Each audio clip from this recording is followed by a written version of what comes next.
Hi students, Visharad பூர்வார்த்தில் third பேப்பரில் 100 mark உங்களுக்கு தமிழுக்கு வருது இல்லைங்களா. அதில் ஒரு மார்க்குக்கு ஒரு கொஸ்டினுக்கு 20 மார்க்கு எஸ்ஏ. அதில் நம்ம ஃபஸ்ட்டு பார்ட்டில் 3 இம்பார்ட்டன்ட் போட்டுட்டோம். செகண்ட் பார்ட்லேருந்து 2 எழுதுறீங்களோ 3 எழுதுறீங்களோ அதுக்கான 3 இம்பார்ட்டண்ட்டில் 1 இப்போ போடுறோம் ஸ்டூடெண்ட்ஸ். அதுதான் அப்பூதியடிகள் நாவுக்கரசரிடம் கொண்டிருந்த அன்பினை விளக்குக. இது இம்பார்ட்டண்ட்டாக வருதுன்னு கொடுத்துருக்காங்க. இதை பார்க்கலாம். சேக்கிழார் இயற்றிய பெரிய புராணம் சைவ திருமுறைகளில் 12ஆம் திருமுறை. பெரிய புராணம் சேக்கிழார் இயற்றியது, அது 12ஆம் திருமுறை என்று சொல்கிறாங்க. இதில் குறிப்பிட்டிருக்காங்க. தனியடியார் 63, காக்கையார் காக்கையடியார் 9 என போற்றப்படும் சிவனடியார்களின் சரிதம் பற்றி இந்நூல் பக்தி சுவை நுனி சொட்ட சொட்ட கூறுகின்றது. நாயனார் புராணத்தில் அப்பூதியார் நாவுக்கரசரிடம் வைத்திருந்த ஆழ்ந்த அன்பினையும் பக்தி பெருக்கையும் அடியவருக்கு ஆற்றும் பற்றற்ற தொண்டின் சிறப்பினையும் அழகுற விளக்குகின்றது. சைவத் தொண்டரான திருநாவுக்கரசரை அப்பூதியடிகள் நேரில் காண்பதற்கு முன்னரே அவருக்கு அன்பரானார். அவர் இப்போ நேரில் பார்க்கல, இருந்தாலும் அவருடைய சிவத்தொண்டை இவர் சிவத்தொண்டரான அவரிடம் அளவற்ற அன்பு வைத்து அவருக்கு அன்பரானார். மடங்கள், தண்ணீர் பந்தல் போன்ற பல தர்ம நிறுவனங்களுக்கெல்லாம் அவர் திருநாமத்தையே வைத்து மகிழ்ந்தார். அதாவது அப்பூதியார் அவரால் ஏற்படுத்தப்பட்ட தர்மச்சத்திரம், தண்ணீர் பந்தல்னா வெயிலில் போகிறவங்களுக்கு மோர் தண்ணி இதெல்லாம் கொடுப்பாங்க, நடந்து போகிறவங்களுக்கு அவங்களுக்கு தாகத்துக்கு. தர்மச்சத்திரம்னா மடங்கள்னா ஊருக்கு யாத்திரை போகிறவங்க, ஊர் பயணம் போகிறவங்க, காசு கொடுத்து ஹோட்டல்லலாம் தங்கிறதுக்கு விடுதியில் போய் பணம் வசதி இல்லாதவங்க இந்த மாதிரி மடங்களில் தங்கி சௌகரியமாக படுத்து தூங்கி எழுந்து அப்புறம் அங்கே போடுற சாப்பாடெல்லாம் சாப்பிட்டுட்டு போவாங்க. அந்த மாதிரி பலருக்கு பல பெரிய உதவியாக இருக்கும் ஏழை எளிய மக்களுக்கு. அதுதான் மடங்கள், சத்திரங்கள், தர்ம சத்திரங்கள் இதெல்லாம் சொல்கிறாங்க. இதெல்லாம் அவர் நடத்துகிறாரு, யார், அப்பூதியடிகளார். ஆனால் பேர் மட்டும் திருநாவுக்கரசருடைய பெயரை வைத்து மகிழ்ந்தார். ஏன்னா திருநாவுக்கரசர் மீது இவர் கொண்ட பற்றினால் அவர் பெயரை வைத்து மகிழ்ந்தார் அப்படின்னு சொல்லியிருக்காங்க.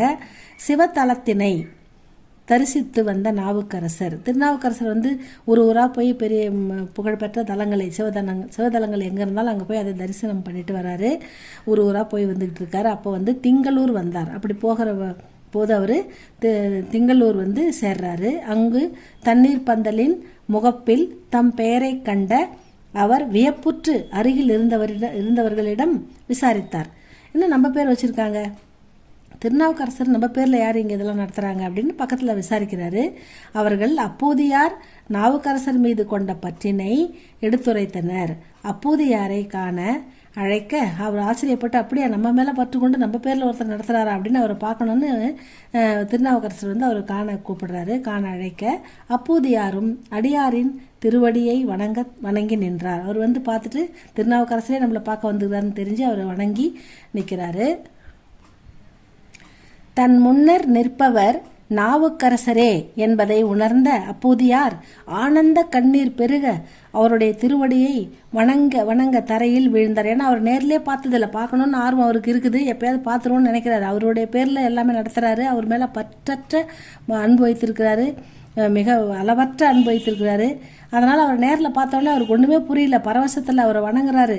தன் குடும்பத்தாரையும் என்ன பண்ணுறாரு, விழுந்து வணங்கி திருவடியை வணங்கி தரையில் விழுந்தார். தன் குடும்பத்தோரையும் வணங்கச் செய்து அவரை உயர்ந்த ஆசனத்தில் அமர்த்தி திருநீற்றால் காப்பிட்டு திருவமுது செய்தருள வேண்டும் என வேண்டினார்.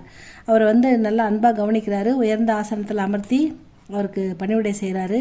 திருவமுது அப்படின்னா செய்தருள வேண்டும்னா ஒரு வேளையாவது எங்கள் வீட்டில் நீங்கள் சாப்பிட்டுட்டு போங்க அப்படின்னு சொல்லி அன்பாக கேட்டுக்கிறாரு. வாழை குறித்து அவருக்கு சாப்பாடு போடுறதுக்காக இவங்க சாப்பாடு செய்கிறாங்க. பெரிய பையனை அனுப்பி வாழை இலை பறிச்சுக்கிட்டு வாப்பா, நம்ம திருநாவுக்கரசருக்கு அமுது படைக்கணும்னு சொல்கிறாங்க அம்மா. அதுக்காக தம்பி அந்த பெரிய பொருளை வாழை இலை பறிக்க போகிறாரு. வாழை குருத்தினை பறிக்க சென்ற அப்பூதியாரின் மூத்த மகனை கொடிய அரவுனா விஷப்பாம்பு ஒன்று கையில் தீண்டியது, கடிச்சிடுத்தவனை. தீண்டிய பாம்பை உதறி தள்ளிவிட்டு இல்லம் நோக்கி விரைந்தான். பாம்பு கடிச்சிட்டு தின்ட்டு வேகமாக வேகமாக வேகமாக அந்த இலையை எடுத்துக்கிட்டு இல்லம் வீட்டுக்கு நோக்கி ஓடி வரான் குழந்தை. வாழை குருத்தை தாயிடம் கொடுத்த பின் கீழே விழுந்தான். வாழை இலையை அம்மா கிட்ட கொடுத்துட்டு அப்படியே கீழே மயங்கி விழுந்து இறந்து போகுது குழந்தை.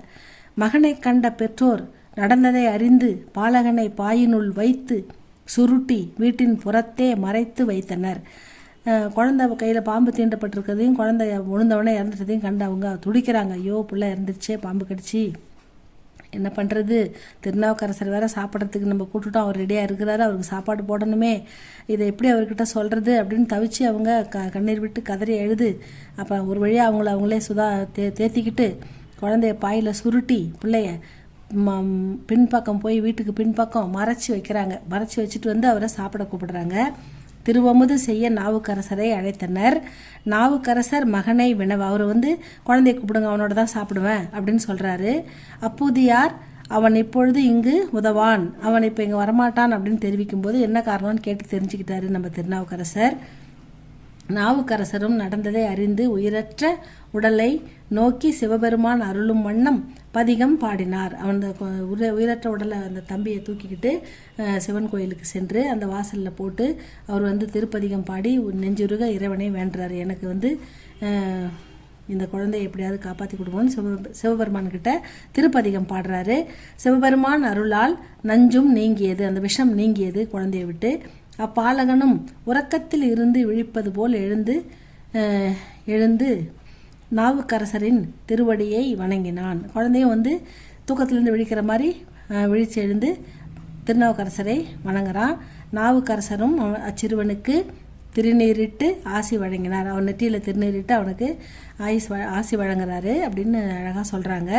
இது உங்களுக்கு எளிமையான ஒரு கதை தான் ஸ்டூடெண்ட்ஸ். இதை நல்லா படித்து நீங்கள் சொந்த வாக்கியத்தில் எழுதுங்க. ஓனாக நீங்கள் இது 2-3 வாட்டி கேட்டுட்டு நீங்கள் ஓனாக உங்கள் சொந்த கருத்தை எழுதுங்க. அழகாக மார்க் போடுவாங்க. இது பிடிச்சிருந்தால் லைக் பண்ணுங்கள், ஷேர் பண்ணுங்கள், சப்ஸ்கிரைப் பண்ணுங்கள் ஸ்டூடெண்ட்ஸ். தேங்க்யூ ஃபார் வாட்சிங்.